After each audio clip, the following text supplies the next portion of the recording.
چشامونو ببندیم ما رو جایی بفرستیم. ما؟ بفرما باش ببینم الان چیزی به ذهنم میرسه. بچه پس یه چیز میکنم. کاملا اختصاصی برای خودت و خودمون و همین در لحظه خلقش کن. باش همه چشامونو ببندیم. همه ببندن. همه ببندیم.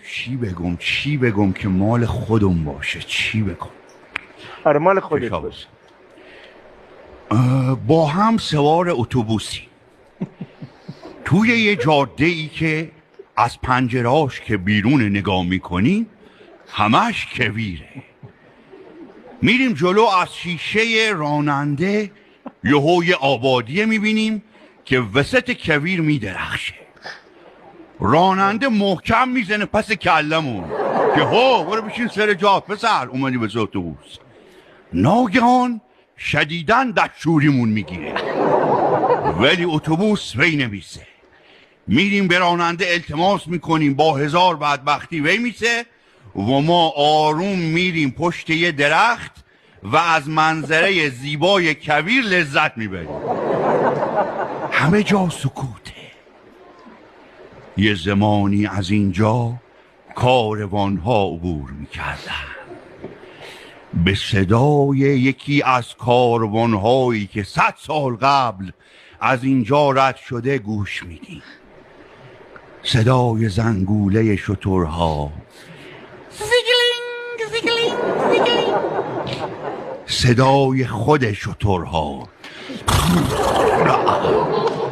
صدای اسبها،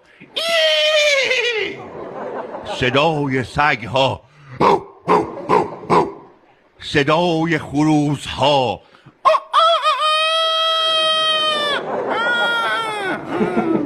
صدای مرغها،